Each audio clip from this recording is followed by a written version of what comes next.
Maintenant, je représente les musées de Menton, donc Guillaume Tellière, Yannick Diaco, Pierre Limoulet et moi-même.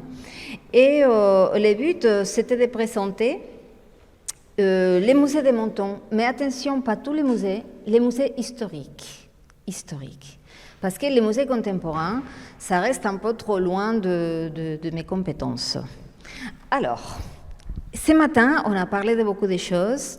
On a parlé de toute cette question de biodiversité, on a parlé encore cet après-midi. Alors du coup, je me suis dit que finalement, c'est pas comme ça que je veux faire, donc je change complètement mon idée. J'ai quelques citations, je tiens quand même à vous les dire, parce que ça c'est important, de tenir compte des choses, c'est-à-dire à quoi il sert les musées, puisque finalement, on est arrivé à un point. Je suis désolée, mais on est arrivé à un point où on ne sait plus à quoi on sert. Posons-nous la question. D'un côté, on est dans une civilisation qui s'annonce numérique, je sais pas quoi, j'ai même pas les mots pour le dire. Et on a l'impression que présenter nos objets, ça reste quelque chose de très vieux jeu, que personne ne comprenne, personne ne l'intéresse parce qu'ils ne sont pas extraordinaires. D'un autre côté, on a ces sortes d'événements qui se créent à fur et à mesure et qui essayent de créer des consciences, mais ce sont des événements qui finalement ils sont courts, alors que nous, normalement, on est fait pour durer, nous, les musées, avec nos collections historiques, etc., etc. Alors, quelque chose qui, à quelque part, c'est rassurant, c'est quand quelqu'un de très important, comme a été le conservateur général du patrimoine à l'inspection générale des musées et qui a dirigé la rénovation quand même de la galerie de l'évolution, département des galeries du jardin et des plantes, quand même, c'est en référence, il vous dit que l'enjeu pour les musées, il parle des musées scientifiques, parce que ça c'est très particulier, les musées scientifiques, dont nous, au musée de Menton, nous avons un, c'est le musée de préhistoire, nous sommes classés dans la catégorie des musées mixtes. C'est-à-dire que nous avons des collections naturalistes, on n'a pas que des objets archéologiques, bien qu'on a. Donc, à tout à l'heure, quand vous viendrez au musée, on en parlera de qu'est-ce que c'est un musée archéologique, puisqu'il y avait Francesca qui parlait des faits de ces plastiques qui fait un peu déchets archéologiques pour les futurs. Nous aussi, on fouille des déchets laissés par les passés. Hein. D'ailleurs, il y a eu des moments où on nous a appelés les éboueurs du temps ou quelque chose du genre. Donc, pour vous dire, on fouille les déchets des autres. C'est ça l'archéologie. Hein. Bref. L'enjeu pour les musées scientifiques, français, il est spécifique, français, mais c'est général, est ainsi tout à la fois de conserver plus de 100 millions de spécimens d'histoire naturelle, de les présenter au public pour témoigner de la dynamique des phénomènes environnementaux et des disparitions d'espèces qui sont liées, mais aussi, avec les communautés scientifiques, explorer les mécanismes en jeu afin de maîtriser l'impact des sociétés humaines et de préserver ainsi un patrimoine naturel et un renouvellement continu. Je ne peux pas vous dire mieux, ce n'est pas la peine, je ne sais même pas, je vous laisse réfléchir. Territoire, conformation des territoires, reste qu'on présente dans les musées et qui parfois ils ne sont pas si beaux, effectivement, parce que on s'émerveille en tant que chercheur des choses anciennes devant un houmolithe, mais pour l'ensemble de la population, un houmolithe c'est quelque chose de rond et assez moche, hein, soyons clairs, et qui ne représente rien. C'est quoi ces choses rondes? C'est un houmolithe. Oh, le mot, il est beau, mais c'est vrai que ça ne signifie pas beaucoup pour beaucoup de personnes, sauf ce qui on est particulièrement touché par ce genre de choses. Mais puisqu'on a beaucoup parlé de ce genre d'animaux, je passe à la suivante. Et la suivante, c'est l'humain. Et je viens de me rendre compte depuis ce matin, parce que évidemment, moi, je n'ai pas la même vision que vous. Pour moi, me trouver en face à un squelette humain ou un squelette de toute une autre chose, c'est tout à fait dans la naturalité. Pour moi, il n'y a plus de... Voilà, c'est normal. Et là, depuis cet après-midi surtout, enfin, ça m'a fait un peu tilt, on parle de déni et on parle de la mort. Alors que pour moi, la mort, c'est peut-être pas la même vision que la vôtre, et non plus du temps, parce que ça aussi, c'est-à-dire vous, en tant qu'artiste contemporain, vous avez une notion qui est très particulière des temps, elle est très récente. Moi, je dis toujours, nous sommes comme les ammonites. Oula, c'est long, hein, après on se tortille de façon ou d'une autre, Mais on n'est pas de toute façon comme tout le monde. Je veux dire, on a une notion, quand on travaille en sciences, et en particulier en choses anciennes, on a une notion qui est déformée. Eh bien, ces notions déformées de la mort, sachez que pour nous, parce que c'est devenu presque normal, mais elle existait déjà. La conscience de la mort, elle existe depuis que l'homme est homme. Et là, tout à l'heure au musée, on en parlera de ces consciences-là qui apparaissent à partir des feux. Il y a Francesca aussi qui parlait des feux dans ses discours. Eh bien, les feux, c'est essentiel, mais ça, je vous dirai pourquoi. La mort, vous l'avez ici, vous avez sur ces diapos, vous avez Stanislas von Fils, le créateur des musées, et vous avez ces sortes d'objets étranges, carré avec une sorte de perforation, avec des estries. On se demande qu'est-ce que c'est. Alors, qu'est-ce que c'est? C'est de l'art. C'est de l'art, c'est fait dans la même matière que les Vénus. On ne sait pas exactement à quoi ça correspond, mais ça, je n'ose même pas essayer une interprétation. Je ne suis pas là pour interpréter l'art de ceux qui sont faits nos ancêtres il y a 25 millions d'années, puisque je n'ai pas les niveaux, mais dites-vous que ça correspond à une interrogation comme vous, artistes contemporains, vous cherchez à répondre à des interrogations. Vous avez la chance que vous disposez d'une série de discours scientifiques qui éclairent sur certains points, mais eux, ils l'ont pas, en tout cas pas au même niveau. Donc du coup, ils répondent d'une façon particulière et nous, on a les traces. Alors vous vous rendez compte de la responsabilité. On se trouve en face à ces interrogations qui sont les nôtres actuelles, des réponses données il y a 24 000 ans à des questions qu'on ne connaît pas. Alors c'est un peu flou, mais c'est ça aussi parfois, la science et c'est aussi l'archéologie, hein. C'est que souvent on pose des questions, mais on ne vous donnera pas de réponses. Hein. Ça, vous ne rêvez pas. En tout cas, en préhistoire, les réponses, c'est très rare. On rentre dans une autre série de possibilités. Ce sont les musées toujours historiques, mais dans ces cas-là, on est dans les musées des beaux-arts. Pour certaines personnes, pour certains critiques d'art ou autres, peut-être que finalement, les musées, ce n'est pas certainement intéressant quand on ne dispose pas des œuvres d'art de premier rang. Donc vous avez là une magnifique citation également qui dit « Les musées sont souvent les reflets d'un passé local. Les œuvres qui ont été réalisées ou collectionnées sur place ne sont peut-être pas toujours d'intérêt majeur, mais elles témoignent des recherches artistiques des hommes du passé. C'est d'ailleurs ce qui donne à nos musées des physionomies différentes et leur savoir particulier à travers le territoire national. En d'autres termes, nos artistes du XVIIe siècle ou les tableaux hollandais collectionnés par nos aristocrates du XVIIIe siècle ne sont pas les plus beaux, mais ce sont les nôtres.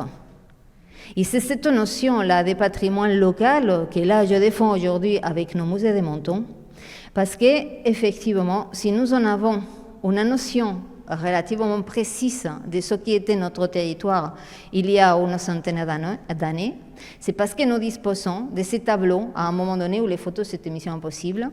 Donc nous avons ces magnifiques tableaux qui sont peut-être pas des grandes tartes, hein, mais ce sont des témoignages que pour nous, ils restent quand même importants. Alors, vous voyez, les grottes de Grimaldi avant toujours les chemins de fer, etc.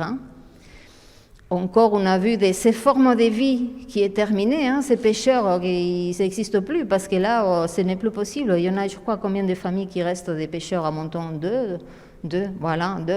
Donc, imaginez qu'à l'époque, il y avait quand même une économie qui était importante à ce niveau-là. Les ports de Menton, tels que vous le voyez à ce moment-là et qui n'a plus rien à voir avec les ports actuels. Donc vous voyez, ce sont des témoignages, c'est ce qui à quelque part est finalement le rôle aussi des musées, de nos musées à nous, nos musées historiques, nos musées d'une petite ville comme Menton qui se permet le luxe de maintenir ces témoignages, de maintenir ces traditions et de préserver aussi, pour ces générations futures, une minuscule partie de ces patrimoines, de ces connaissances, de notre histoire, qui finalement, elle ne fait qu'une goutte, hein, puisque Francesca aime bien les termes des gouttes. Donc, je parle des gouttes. Ces gouttes qui vont aller dans notre mer Méditerranée, qui finalement est à quelque part l'axe de tous ceux qu'on peut trouver dans cette ville. Donc j'ai complètement changé mon discours. J'espère que mes collègues ne m'en voudront pas, mais finalement, voilà, puisqu'ils ne sont pas là, c'est moi qui ai décidé. Et voilà, la seule chose qui me reste, c'est de dire qu'effectivement, il y a deux rôles qui sont très différents. Les vôtres en tant que créateurs des consciences actuelles et les nôtres, celles des musées anciens, des musées historiques, en tant que préservation de tous ces biens-là et qui sont là en tant qu'archives pour être vus, étudiés par les générations futures à venir, autant qu'ils seront préservés, puisqu'on en parlera de l'évolution de l'humain tout à l'heure au musée. Donc, bon, là, ça reste entre parenthèses. Donc, je vous remercie de votre attention. Je pense que je n'ai pas dépassé le temps, ça va? Parfait. Nickel, voilà, impeccable. Donc, je vous passe la parole. Alors, je me change de place. Oui, non, restez à votre place et passez le micro à monsieur. Et tout Merci. va bien. Et je vais faire l'intermède, mais très rapide. Je crois qu'on vient de comprendre qu'il y a plusieurs façons de faire sens par rapport à ce sujet qui est complexe. Donc faire sens par rapport à ce sujet complexe, ça montre bien qu'on peut faire sens avec des événements, on peut faire sens avec des propositions d'artistes qui peuvent être contradictoires aussi entre eux, mais révélateurs d'une réalité complexe, et on peut faire sens aussi avec une médiation patrimoniale que vous venez de développer et qui respecte les étapes de témoignage diachroniques et qui ouvre sur de la synchronie, c'est-à-dire sur du contemporain. Donc pour parler de contemporain, je vous passe le micro. Je crois que monsieur va nous expliquer cela, Alexander Bourenkov, curateur, critique d'art, et vous présenter un projet d'Olga Kiseleva, qui travaille sur art et sciences, et plus particulièrement, en effet, avec Sorbonne Panthéon, sur tout ce qui est éco-durabilité. À vous. 15 minutes, si vous permettez. Merci beaucoup, madame, des collègues. Je ne suis pas l'artiste moi-même, mais je présenterai le projet tellement écologique que je n'ai pas de papier, ni photos, ni slides. Pardon pour ça. Je voudrais peut-être m'excuser que la présentation peut être un peu monotone parce que je lirai parce que je dois lire depuis mon smartphone le texte de présentation. Mais moi-même, je présenterai moi-même un peu. Je suis très ravi d'être ici. C'est ma première fois à Menton.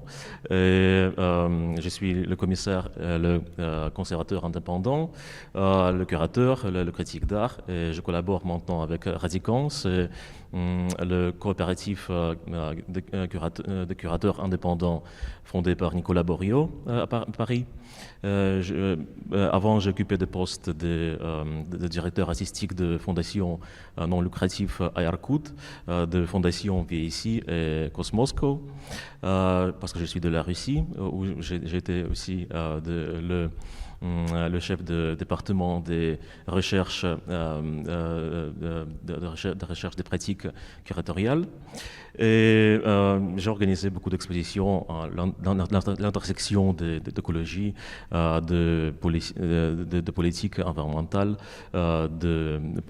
d'écologie imaginaire et d'art ultra contemporain, des artistes très émergentes en Grèce, en Italie, en d'autres pays aussi. Mais le projet que je voudrais présenter maintenant, d'Olga Kiseleva, qui est non seulement l'artiste, mais aussi le rechercheur et le directeur de laboratoire des sciences et des arts à l'Université Paris en Panthéon-Sorbonne.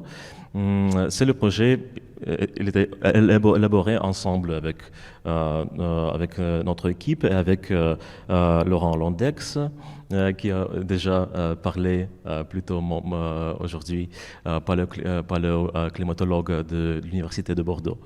Et le projet d'Olga Kiseleva,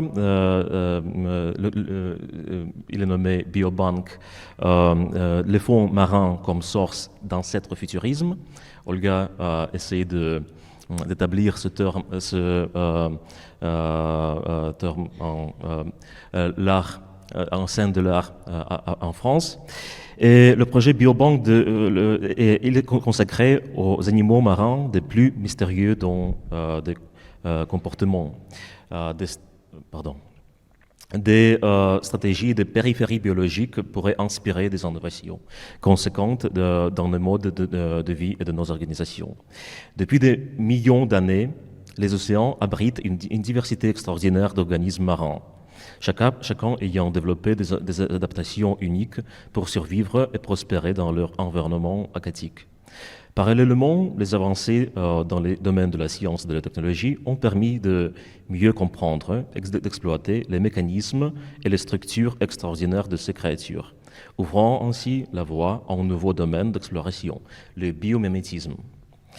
Ce concept, qui consiste à s'inspirer des formes, des processus et des systèmes biologiques pour résoudre des problèmes et innover dans divers domaines, a trouvé une source riche d'inspiration pour des applications technologiques et artistiques. Nous proposons d'explorer, d'un point de vue artistique, scientifique et comportemental, plusieurs perspectives de biomimétisme des organismes marins, à travers les exemples des requins ainsi que le nacre de coquillages. Nous examinerons le potentiel de créatures à inspirer des innovations technologiques dans des domaines allant de l'énergie à l'environnement, des matériaux à la santé, et comment cette exploration interdisciplinaire a contribué à jeter un pont entre art et science. Les microalgues.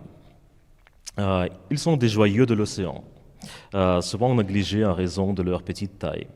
Ils ont attiré l'attention des scientifiques pour leur capacité à réaliser la photosynthèse de manière efficace.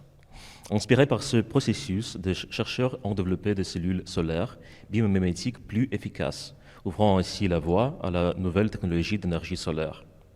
Les microalgues sont utilisées dans les traitements des eaux usées et des affluents industriels en raison de leur capacité à absorber les nutriments et les métaux lourds, inspirant ainsi le développement des technologies de filtration et de purification de l'eau.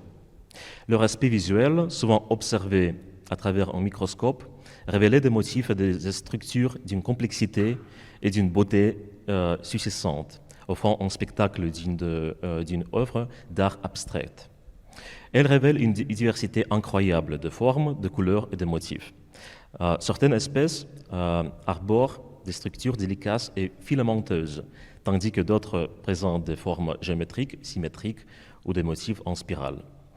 Leurs couleurs peuvent varier du vert émeraude au bleu profond, en passant par le rouge vif et même le violet, créant un kaléidoscope visuel fascinant. Leurs mouvements dans l'eau, souvent imperceptibles à l'œil nu, créent des motifs en constante évolution, rappelant les œuvres cinétiques et l'art contemporain. Leur capacité à former des agrégats et des coloniers, souvent en motif régulier ou en motif fractal, évoque de compositions artistiques abstraites. De plus, elles produisent une variété de pigments et de substances chimiques qui peuvent créer des effets de lumière et de couleurs très fascinants. Certains pigments fluorescents réagissent à la lumière ultraviolette, créant de leurs spectaculaires sous un microscope. D'autres produisent des irisations chatoyantes qui rappellent les reflets à l'huile sur l'eau. 2. Les radiolaires. Pardon, je n'ai pas de photos. On a eu des photos. Oui, il y a beaucoup de photos. Mais On imagine. C'est comme Amitav Ghosh a écrit, la crise écologique, c'est la crise de l'imagination. Oui. Les radiolaires sont des organismes microscopiques appartenant au groupe de protozoaires. Ils offrent également des perspectives intéressantes pour l'innovation technologique. Leurs squelettes minéraux complexes, souvent composés de silice, ont inspiré le développement de matériaux composites à haute performance utilisés dans l'aérospatiale, l'ingénierie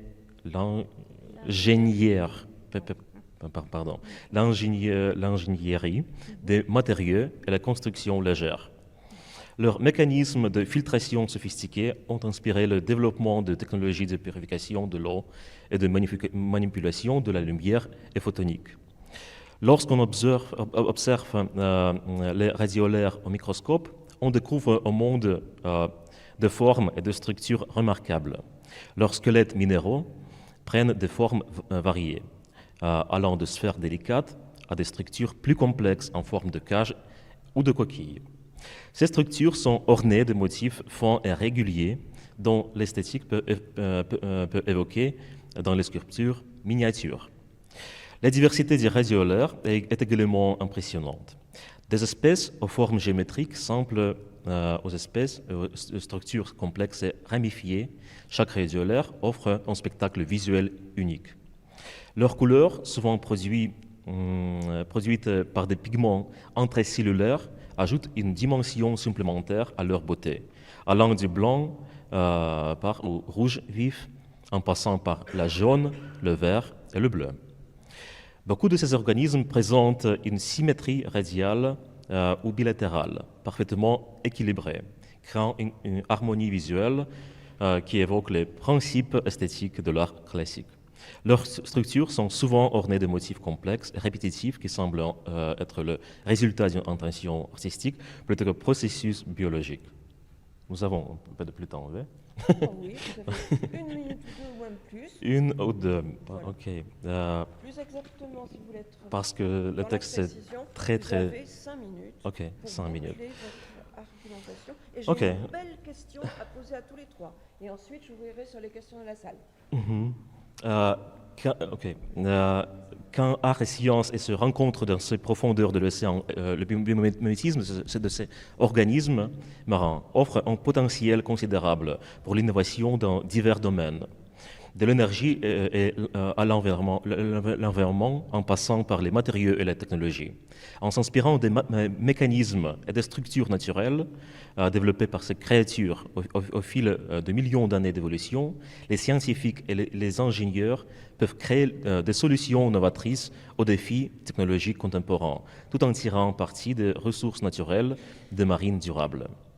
Les 5 installations, il était 5, Dolga Kiselova explore en profondeur des potentiels du biomimétisme des organismes marins, mettant en lumière les nombreuses façons dont ces créatures extraordinaires inspirent et guident notre quête d'innovation et de découverte.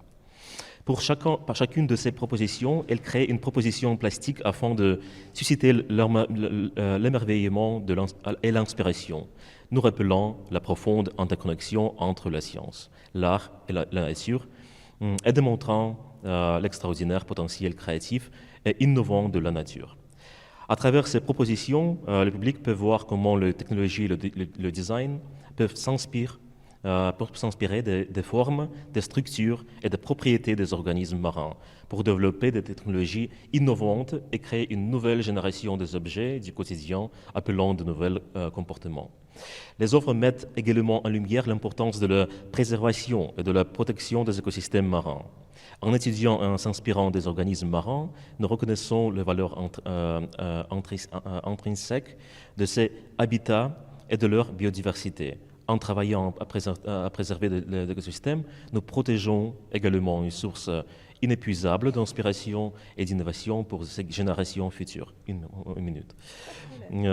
En explorant les mystères de profondeur de l'océan et en s'immergeant dans la richesse de la vie marine, les spectateurs découvrent un réservoir infini des idées et des possibilités qui alimentent la créativité et l'imagination.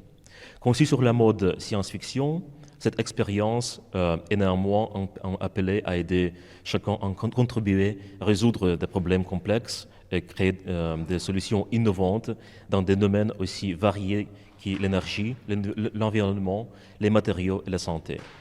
Olga invite également à explorer de nouvelles frontières de l'innovation en puisant dans la sagesse et l'ingéniosité de la nature pour créer un avenir plus durable et harmonieux.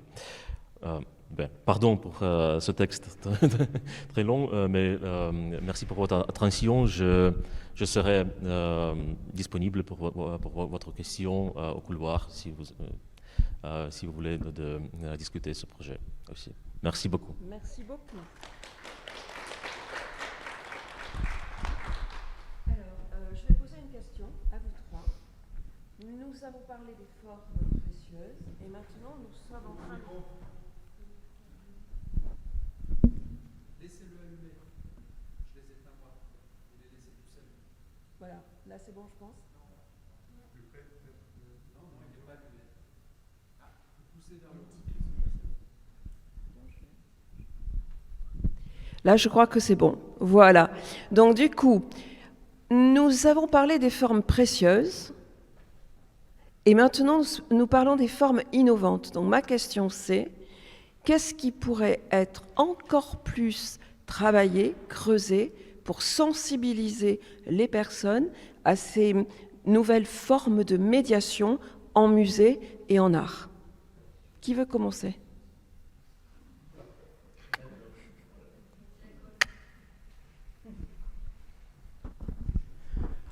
Par exemple, mon ami artiste Myriam Simoun, elle a des workshops sous-marins et de chorégraphie pour apprendre des connaissances d'octopus, de poissons, et préparer notre conscience pour le futur de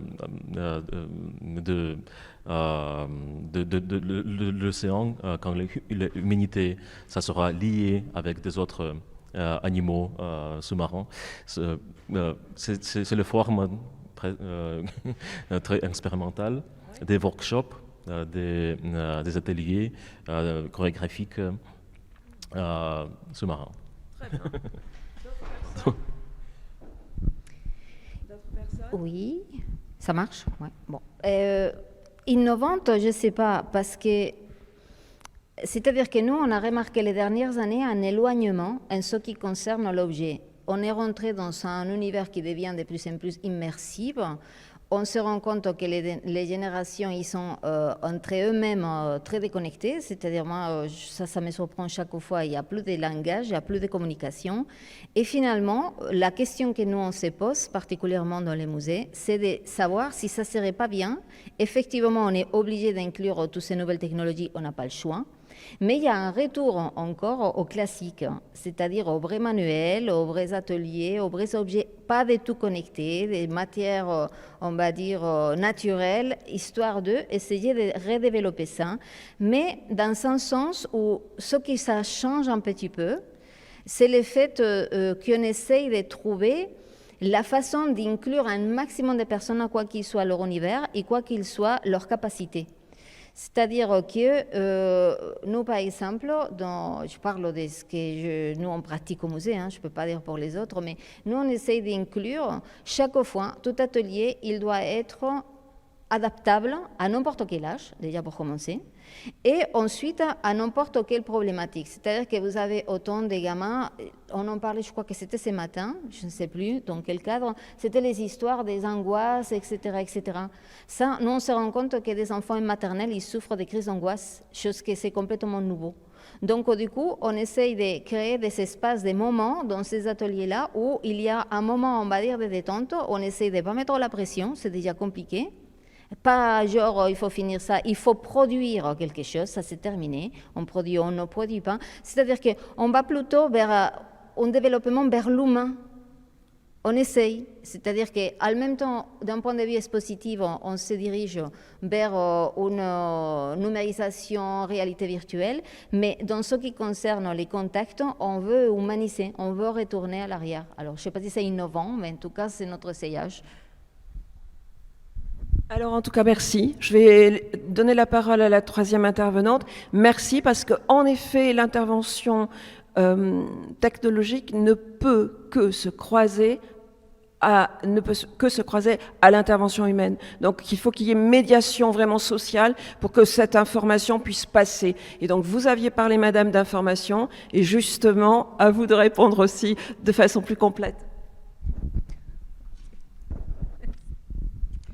Alors, je me suis rendu compte qu'en exposant depuis un certain nombre d'années des œuvres interactives, notamment liées à la réalité augmentée, que les adultes avaient parfois un peu de mal avec ce type d'interaction.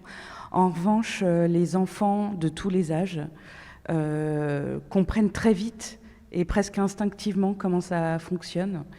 Et du coup, le message et le message de l'œuvre passe très facilement.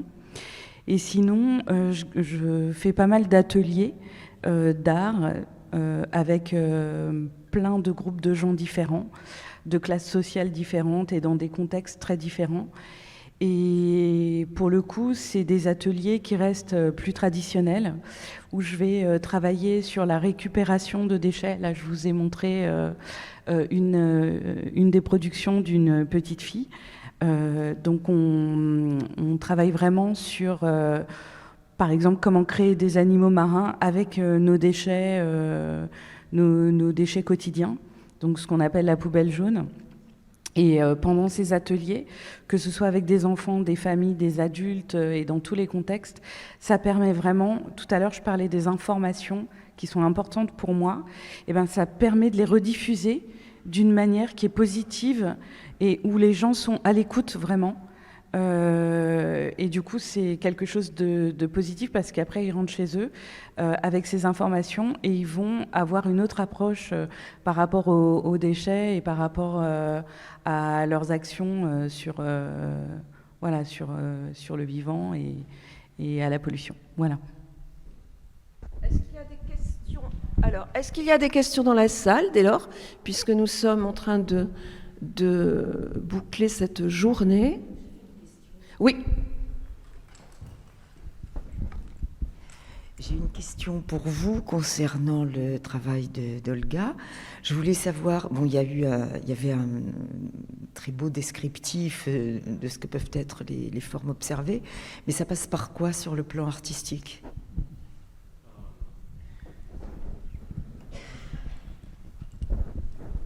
Il n'y a pas de sketch ou de design spéculatif en ce moment, mais Olga préfère travailler avec des vidéos essais, d'essayages d'essais en forme vidéo et aussi des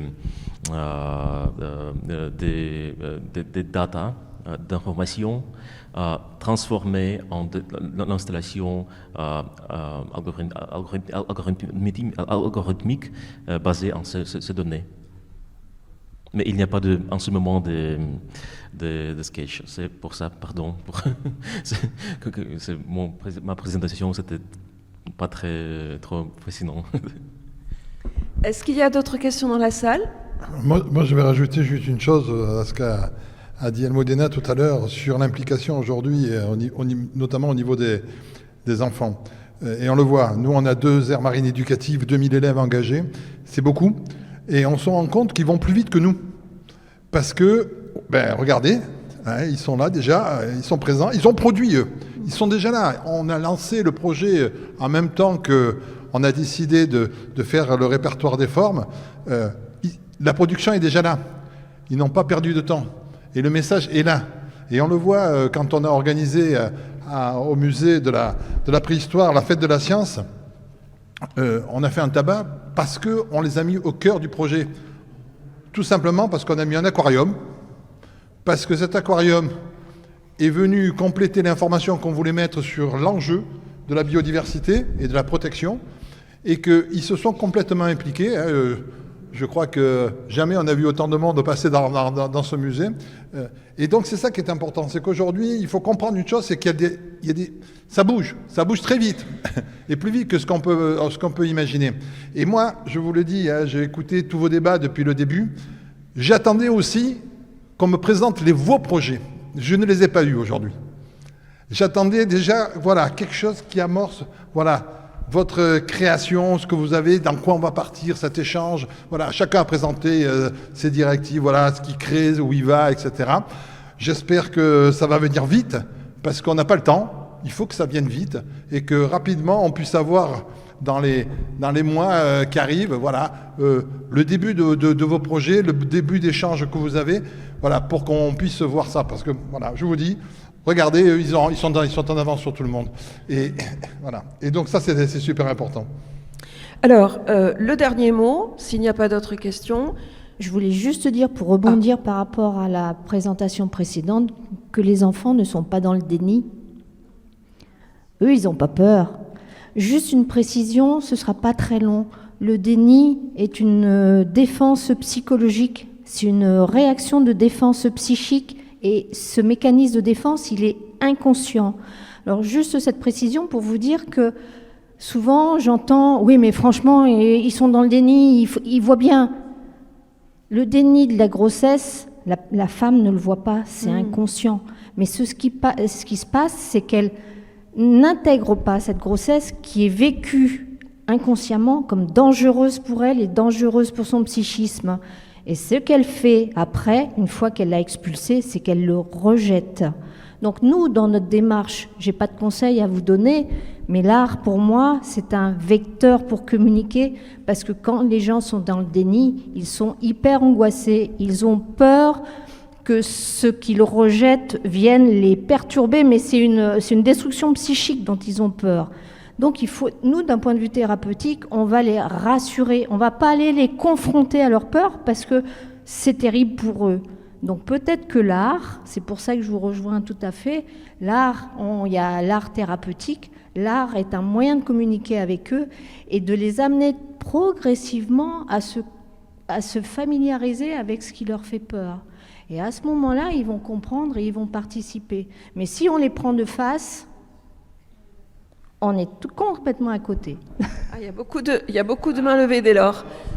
Voilà, et merci beaucoup Valérie. Effectivement, exactement, c'est exactement ça. Et en fait, on n'est plus dans les confrontations violentes comme dans les années 70. C'était une étape nécessaire dans l'art, mais aujourd'hui, donc on est en train de se dire entre nous peut-être par l'émerveillement, mais pas que, parce qu'on peut instiller justement des éléments d'éveil dans les œuvres, dans nos démarches artistiques, qu'elle soit la préservation des algues, d'une réserve d'algues, et travailler à partir de cela, ou que ce soit d'autres productions sonores et des écoutes intimes. On a parlé aussi de médiatisation et méditation, hein. Enfin il y a plusieurs stratégies, mais en instillant aussi des éléments du réel dedans, mais transformés, mais sans aller forcément, parce qu'on en parlait en off tous les deux, mais dans l'émerveillement justement aujourd'hui. Et c'est ça qui est intéressant.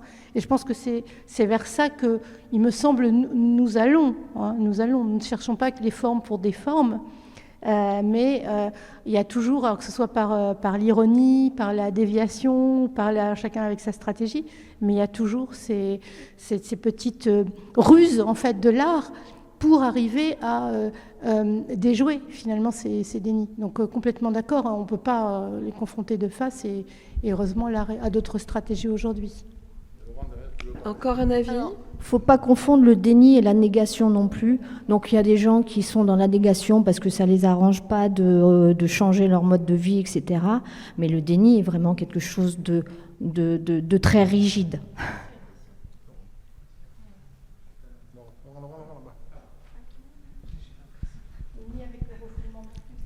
Merci. Je crois qu'il faut faire très attention au discours que l'on tient et à qui on le donne. Effectivement, à travers les panneaux qui sont là, on voit que les enfants ne sont pas dans le déni. Mais ça a été dit, le déni est aussi une forme de protection. Donc c'est à nous à faire attention. Là, on a des enfants qui sont absolument pas protégés. Et ça donne des échos anxieux. Et là, à l'université, moi j'en vois plein. Et c'est à se taper la tête contre le mur parce qu'ils dramatisent complètement les choses. Complètement. Et ils sont mal. Ils sont mal. Alors c'est presque à se demander s'il ne vaudrait mieux pas qu'ils soient dans le déni. Et oui, qu'ils se protègent au moins, quoi. Et donc là, il faut vraiment faire attention et surtout pas aller sur le champ de l'affectif, de la sensiblerie, mais plutôt sur la compréhension des choses. Ça, c'est un premier point. Et je pense que, et c'est ce qui a été évoqué tout à l'heure, à travers ce qu'envisage Olga Kiselova, de montrer que cette biodiversité, elle est utile, que c'est pour ça qu'il faut la protéger et pas pour des raisons de sensiblerie ou autre, mais parce qu'on en a besoin. Elle peut nous être utile, dans nos projets d'améliorer certaines choses, de décarbonation, d'optimiser certaines choses, et c'est vers ça qu'il faut aller, parce que ok, les baleines, super les baleines, mais les baleines sont une aberration de la nature. Je suis désolé, c'est une aberration de la nature, mais c'est des mammifères comme nous. Alors, il y a un côté de transposition, mais c'est des cycles, c'est des chaînes trophiques extrêmement courtes. Il y a des cas avec des chaînes trophiques beaucoup plus longues qui seraient beaucoup plus intéressants. Aberration, pour moi, il y a une normalité dans la nature, normale au sens mathématique du terme, c'est-à-dire la plus grande fréquence. C'est dans ce sens que j'utilise normal, et aberration, c'est quand on est vraiment très loin de cette normale. Normale comme une loi normale, les lois normales au sens mathématique du terme. Alors,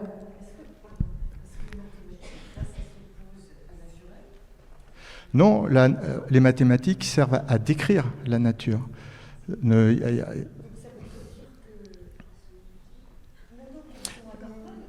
Oui. Alors, je pense que nous avons des débats à poursuivre demain.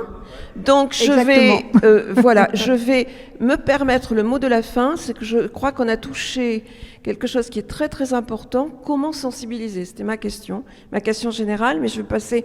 mais alors, il faut boucler, puisqu'on a à fermer aussi cet espace qui nous a accueillis. La sensibilisation n'est pas simple. Et en tout cas, le croisement entre art et science me paraît porteur vraiment de sens, nous paraît porteur de sens, parce que justement, il permet d'amener du soin, c'est-à-dire de la finesse d'analyse, et pas forcément entrer dans les poncifs qu'on connaît tous, entre peur et imaginaire au-delà de la réalité, imaginaire trop lointain.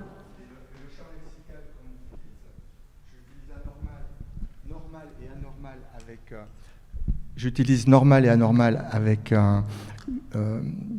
une acception mathématique, une acception scientifique.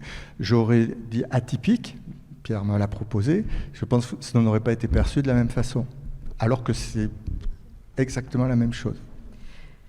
Pardon, je voulais réagir. Plus qu'une minute. Oui, par rapport à ce qui était dit, c'est très important pour moi, en fait, de réagir par rapport à ce qui a été dit au sujet des enfants et de l'éco-anxiété. Il me semble, en tout cas, c'est ce que j'essaye de faire dans mes ateliers, de ne pas les laisser partir avec une charge émotionnelle négative forte, mais plutôt de leur donner des clés de compréhension et aussi, par exemple, de leur indiquer quels sont les gestes à faire pour protéger la nature, justement. C'est plus dans une démarche positive que dans une démarche d'angoisse qui est anxiogène, quoi, en fait. Alors, on ne va pas terminer sur l'angoisse, on va terminer sur la résilience. À demain. On clôture ce soir parce que le Palais de l'Europe doit fermer. Donc, merci pour votre présence et à demain.